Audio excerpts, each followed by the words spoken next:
Friends, ಎಲ್ರಿಗೂ ನಮಸ್ಕಾರ. Welcome back to my channel Banu diary. Friends, ಯಾರೆಲ್ಲ ಇನ್ನೂ ನನ್ನ ಚಾನಲ್ ಸಬ್ಸ್ಕ್ರೈಬ್ ಆಗಿಲ್ಲ ದಯವಿಟ್ಟು ಸಬ್ಸ್ಕ್ರೈಬ್ ಆಗಿ, ಲೈಕ್ ಮಾಡಿ, ಶೇರ್ ಮಾಡಿ ಹಾಗೂ ಕಾಮೆಂಟ್ ಮಾಡಿ. ಫ್ರೆಂಡ್ಸ್, ಇವತ್ತೊಂದು ಸ್ಪೆಷಲ್ಲು ನಾನು ಮನೆಯಲ್ಲೇ ಸುಲಭವಾಗಿ ಪನ್ನೀರ್ ಬಟರ್ ಮಸಾಲ ಯಾವ ರೀತಿ ಮಾಡೋದಂತ ತೋರಿಸ್ಕೊಡ್ತಾಯಿದ್ದೀನಿ. ಸೇಮ್ ನೀವು ರೆಸ್ಟೋರೆಂಟ್ಗಳಲ್ಲಿ ಡಾಬಾದಲ್ಲಿ ತಿಂದಿರ್ತಕ್ಕಂಥ ಸೇಮ್ ಟೇಸ್ಟು ಯಾವ ರೀತಿ ಇರುತ್ತೋ ರೆಸ್ಟೋರೆಂಟಲ್ಲೆಲ್ಲ ಅದೇ ರೀತಿ ನಾವು ಮನೆಯಲ್ಲೇ ಮಾಡ್ಕೊಬೋದು ಸುಲಭವಾಗಿ. ಇದು ರೊಟ್ಟಿಗೆ, ಚಪಾತಿಗೆ ಹಾಗೂ ಪೂರಿ ಮತ್ತು ಕುಲ್ಚಾ ಎಲ್ಲದಕ್ಕೂ ಸೂಪರ್ ಕಾಂಬಿನೇಷನ್ನು, ತುಂಬಾ ಚೆನ್ನಾಗಿರುತ್ತೆ. ಸೊ ಇದಕ್ಕೆ ನಾನು 200 ಗ್ರಾಮಷ್ಟು ಪನ್ನೀರನ್ನ ತಗೊಂಡು ಸಣ್ಣ ಸಣ್ಣ ಪೀಸಸ್ ಆಗಿ ಕಟ್ ಮಾಡಿ ಇಟ್ಕೊಂಡಿದ್ದೀನಿ. ಇದಕ್ಕೆ 1 ಈರುಳ್ಳಿ ತೊಗೊಂಡಿದ್ದೀನಿ, 1 ಟೊಮೆಟೊ ತೊಗೊಂಡಿದ್ದೀನಿ, ಬೆಳ್ಳುಳ್ಳಿ ತೊಗೊಂಡಿದ್ದೀನಿ, 1 ಶುಂಠಿ 1.5 ಇಂಚಷ್ಟು, 2 ಹಸಿರು ಮೆಣಸಿನ್ಕಾಯಿ ತೊಗೊಂಡಿದ್ದೀನಿ. ಈಗ ಮೊದಲಿಗೆ ನಾವು ಸ್ಟವ್ನ ಹಚ್ಕೊಂಡು ಪನ್ನೀರನ್ನ ಫ್ರೈ ಮಾಡ್ಕೋಬೇಕಾಗುತ್ತೆ. ಫ್ರೆಂಡ್ಸ್, ಈ ಪನ್ನೀರಲ್ಲಿ ತುಂಬ ರಿಚ್ ಪ್ರೋಟೀನ್ಸ್ ಇರುತ್ತೆ. ಮಕ್ಕಳಿಗೆ, ದೊಡ್ಡವ್ರಿಗೆ ಎಲ್ಲನೂ ತುಂಬಾ ಆರೋಗ್ಯಕ್ಕೆ ಒಳ್ಳೆಯದು. ವಾರದಲ್ಲಿ ಒಂದು ಸತಿ ಇಲ್ಲ ಮಂತ್ಲಿ ಒನ್ಸ್ ಮಾಡ್ತಾಯಿದ್ರೆ ತುಂಬಾ ಒಳ್ಳೆಯದು. ಮೊದಲಿಗೆ ಬೆಣ್ಣೆನ ಹಾಕ್ಕೊಳ್ಳಿ. 1 ಟೀ ಸ್ಪೂನಷ್ಟು ಬೆಣ್ಣೆ ಹಾಕ್ಕೊಳ್ಳಿ. ಇದು ಚೆನ್ನಾಗಿ ಬಿಸಿಯಾಗಿ ಬೆಣ್ಣೆ ಎಲ್ಲ ಕರಗಿದ್ಮೇಲೆ ಕರಗಿಸ್ಕೊಳ್ಳೋಣ. ಮೀಡಿಯಮ್ ಫ್ಲೇಮಲ್ಲೇ ಇಟ್ಕೊಳ್ಳಿ ಫ್ರೆಂಡ್ಸ್. ಜೋರಾಗಿ ಹೈ ಫ್ಲೇಮ್ ಇಟ್ಬಿಟ್ರೆ ಸೀದೋಗ್ಬಿಡುತ್ತೆ. ಮೀಡಿಯಮ್ ಫ್ಲೇಮಲ್ಲಿ ಇಟ್ಕೊಂಡು ಈ ಬೆಣ್ಣೆ ಎಲ್ಲ ಕರಗಿದ್ಮೇಲೆ ಇದಕ್ಕೆ ಸ್ವಲ್ಪ ಅಚ್ಚ ಖಾರದ ಪುಡಿ ಹಾಕ್ಕೊಳ್ಳಿ. ಒಂದು ಅರ್ಧ ಸ್ಪೂನಷ್ಟು ಅಚ್ಚ ಖಾರದ ಪುಡಿ, ಹಾಗೆ ಸ್ವಲ್ಪ ಉಪ್ಪು ಎರಡನ್ನೂ ಹಾಕಿ ಒಂದು ನಿಮಿಷ ಇದನ್ನು ಫ್ರೈ ಮಾಡ್ಕೊಳ್ಳಿ. ಚೆನ್ನಾಗಿ ಫ್ರೈ ಮಾಡಿಕೊಂಡು ಚೆನ್ನಾಗಿ ಈಗ ಇದಕ್ಕೆ 1 ನಿಮಿಷ ಚೆನ್ನಾಗಿ ಹುರ್ಕೊಳ್ಳಿ.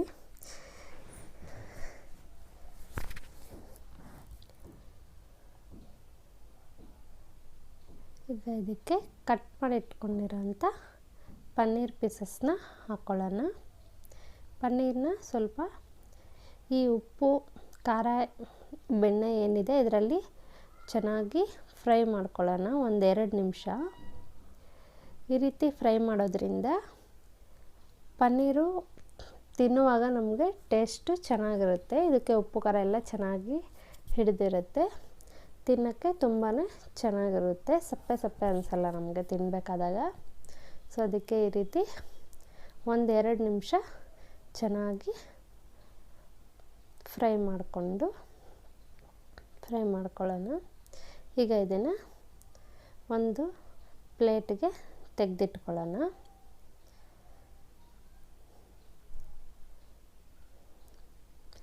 ಸೊ ನೆಕ್ಸ್ಟ್ ನಾವು ಇದೇ ಪ್ಯಾನ್ಗೆ ಮತ್ತೆ 1 ಟೀ ಸ್ಪೂನಷ್ಟು ಬೆಣ್ಣೆನ ಹಾಕ್ಕೊಳ್ಳೋಣ. ಸ್ವಲ್ಪ ಎಣ್ಣೆನೂ ಹಾಕ್ಕೊಳ್ತಾ ಇದ್ದೀನಿ ನಾನಿಲ್ಲಿ. ನೀವು ಎಣ್ಣೆ ಇಷ್ಟ ಇಲ್ಲ ಅನ್ನೋರು ಬರೀ ಬಟರಲ್ಲೇ ಮಾಡ್ಬೋದು. ಟೇಸ್ಟ್ ತುಂಬಾ ಚೆನ್ನಾಗಿ ಬರುತ್ತೆ. ಈಗ ಇದು ಎಣ್ಣೆ ಮತ್ತು ಬೆಣ್ಣೆ ಎರಡೂ ಇದಾದಮೇಲೆ ಇದಕ್ಕೆ ಈರುಳ್ಳಿ, ಶುಂಠಿ, ಬೆಳ್ಳುಳ್ಳಿ, ಹಸಿರು ಮೆಣಸಿನ್ಕಾಯಿನ ಹಾಕಿ ಚೆನ್ನಾಗಿ ಫ್ರೈ ಮಾಡ್ಕೊಳ್ಳಿ. ಇದು ಫುಲ್ಲು ಗೋಲ್ಡನ್ ಬ್ರೌನ್ ಆಗಬೇಕು, ಅಲ್ಲಿವರೆಗೂ ಫ್ರೈ ಮಾಡ್ಕೊಳ್ಳೋಣ. ಈಗ ಇದಕ್ಕೆ ಟೊಮೊಟೊನೂ ಹಾಕ್ಕೊಳ್ಳೋಣ. ಟೊಮೊಟೊ ಫುಲ್ ಸಾಫ್ಟ್ ಆಗೋವರೆಗೂ ಬೇಯಿಸ್ಕೊಳ್ಳೋಣ.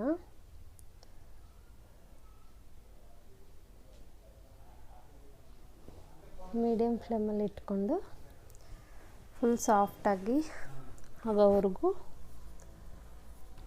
ಬೇಯಿಸ್ಕೊಳ್ಳಿ. ಚೆನ್ನಾಗಿ ಫ್ರೈ ಮಾಡ್ಕೊಳ್ಳಿ.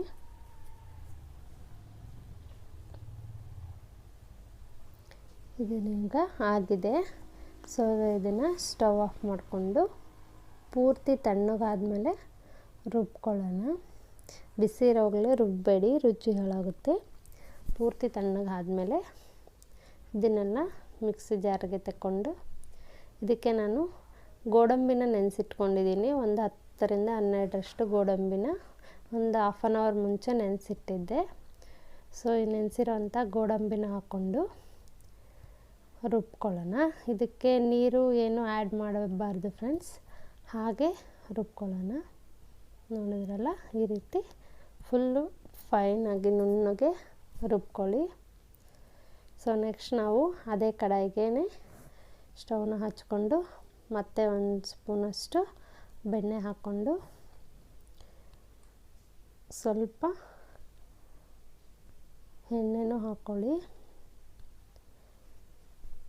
ಚೆನ್ನಾಗಿ ಬೆಣ್ಣೆ ಎಲ್ಲ ಕರಗಿ ಬಿಸಿ ಆದಮೇಲೆ ನೋಡಿ ಚೆನ್ನಾಗಿ ಬಿಸಿಯಾಗಿದೆ. ಈಗ ಇದಕ್ಕೆ ಸ್ವಲ್ಪ ಅಚ್ಚ ಪುಡಿ, 1 ಸ್ಪೂನು 1.5 ಸ್ಪೂನಷ್ಟು ಅಚ್ಚ ಪುಡಿ, ನಿಮಗೆ ಖಾರ ಎಷ್ಟು ಬೇಕೋ ಅಷ್ಟು ನೋಡಿಕೊಂಡು ಅಚ್ಚ ಪುಡಿ, 1/4 ಟೀ ಸ್ಪೂನಷ್ಟು ಅರಿಶಿನ, ಎರಡನ್ನೂ ಹಾಕಿ ಎಣ್ಣೆಯಲ್ಲಿ ಚೆನ್ನಾಗಿ ಫ್ರೈ ಮಾಡ್ಕೊಳ್ಳಿ. ಫ್ರೆಂಡ್ಸ್, ಈ ರೀತಿ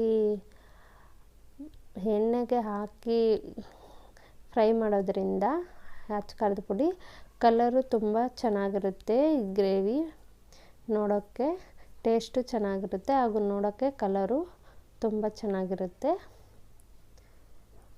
ಈ ರೀತಿ ಮಾಡೋದ್ರಿಂದ ಈಗ ಇದಕ್ಕೆ ರುಬ್ಬಿಟ್ಕೊಂಡಿರೋಂಥ ಮಸಾಲೆನೂ ಹಾಕಿ ಚೆನ್ನಾಗಿ ಫ್ರೈ ಮಾಡ್ಕೋಬೇಕು.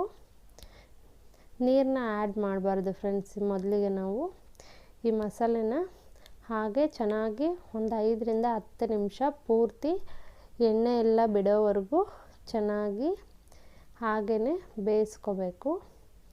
ಮಸಾಲೆ ಫುಲ್ಲು ಹಸಿ ವಾಸನೆ ಎಲ್ಲ ಹೋಗಿ ಪೂರ್ತಿ ಎಣ್ಣೆ ಎಲ್ಲ ಚೆನ್ನಾಗಿ ಬಿಡೋವರೆಗೂ ಒಂದು ಮುಚ್ಚಳನ ಮುಚ್ಚಿ ಚೆನ್ನಾಗಿ ಬೇಯಿಸ್ಕೊಳ್ಳಿ. ಎಲ್ಲ ಬೆಂದಾಗಿದೆ. ಈಗ ಇದಕ್ಕೆ ನಾವು ನಮಗೆ ಎಷ್ಟು ಬೇಕೋ ಅಷ್ಟು ನೋಡಿಕೊಂಡು ನೀರನ್ನ ಆ್ಯಡ್ ಮಾಡ್ಕೊಳ್ಳೋಣ. ಗ್ರೇವಿ ಕನ್ಸಿಸ್ಟೆನ್ಸಿ ನೋಡಿಕೊಂಡು ನೀರನ್ನ ಆ್ಯಡ್ ಮಾಡ್ಕೊಳ್ಳಿ. ತುಂಬ ತೆಳ್ಳಗೂ ಬೇಡ, ತುಂಬ ಗಟ್ಟಿಯಾಗೂ ಬೇಡ, ಮೀಡಿಯಮ್ ಆಗಿ ನೋಡಿಕೊಂಡು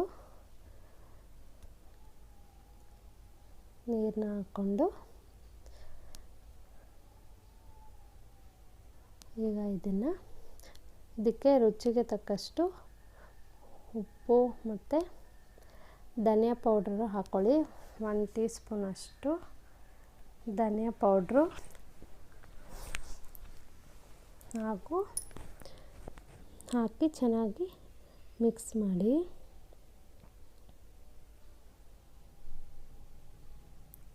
ಹಾಗೆ ಇದಕ್ಕೆ ಒಂದು ಅರ್ಧ ಚಮಚದಷ್ಟು ಗರಂ ಮಸಾಲನ ಹಾಕ್ಕೊಳ್ಳಿ. ಇದನ್ನು ಹಾಕಿ ಚೆನ್ನಾಗಿ ಮಿಕ್ಸ್ ಮಾಡಿ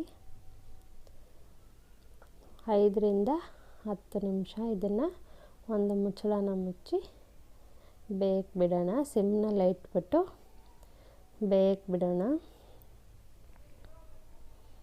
ನೋಡಿ, ಈಗ ಒಂದು 10 ನಿಮಿಷ ಆಗಿದೆ. ಗ್ರೇವಿ ಎಲ್ಲ ಚೆನ್ನಾಗಿ ಬೆಂದಿದೆ, ನೀವು ನೋಡ್ಬೋದು.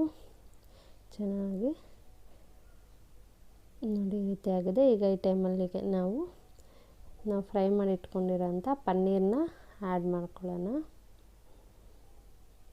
ಪನ್ನೀರೆಲ್ಲ ಹಾಕ್ಕೊಂಡು ಚೆನ್ನಾಗಿ ಒಂದೊಳ್ಳೆ ಮಿಕ್ಸ್ ಮಾಡಿ. ಈಗ ಇದಕ್ಕೆ ನಾನು ಕಸೂರಿ ಮೇಥಿನ ಸ್ವಲ್ಪ ಸುಮ್ಮನೆ ಹಾಗೆ ಫ್ರೈ ಮಾಡಿ ಕೈನಲ್ಲೇ ಸ್ಮ್ಯಾಶ್ ಮಾಡಿ ಇಟ್ಕೊಂಡಿದ್ದೀನಿ. ಸೊ ಅದನ್ನು ಸ್ವಲ್ಪ ಕಸೂರಿ ಮೇಥಿ ಹಾಕ್ಕೊಳ್ಳಿ, ಸ್ವಲ್ಪ ಕೊತ್ತಂಬರಿ ಸೊಪ್ಪು ಹಾಕಿ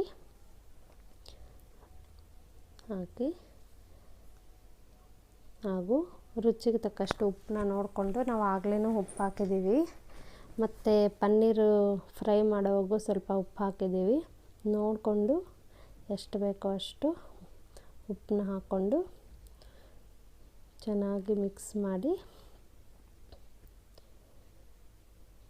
ಒಂದು ನಿಮಿಷ, 1-2 ನಿಮಿಷ ಬೇಯಿಸ್ಕೊಳ್ಳಿ ಸಾಕು. ಪನ್ನೀರ್ ಹಾಕಿದ್ಮೇಲೆ ತುಂಬ ಬೇಯಿಸಬೇಡಿ, ಗಟ್ಟಿಯಾಗಿಬಿಡುತ್ತೆ ಪನ್ನೀರು. 1-2 ನಿಮಿಷ ಬೇಯಿಸ್ಕೊಂಡ್ರೆ ಕುಕ್ಕರಲ್ಲಿ ಲಿಡ್ನ ಕ್ಲೋಸ್ ಮಾಡಿ 1-2 ನಿಮಿಷ ಮಾತ್ರ ಬೇಯಿಸ್ಕೊಳ್ಳಿ. ನೋಡಿದ್ರಲ್ಲ ಫ್ರೆಂಡ್ಸ್, ಇಷ್ಟೇ ತುಂಬ ಸುಲಭವಾಗಿ ಪನ್ನೀರ್ ಬಟರ್ ಮಸಾಲ ನೀವು ಕೂಡ ಟ್ರೈ ಮಾಡಿ, ತುಂಬಾ ಚೆನ್ನಾಗಿರುತ್ತೆ.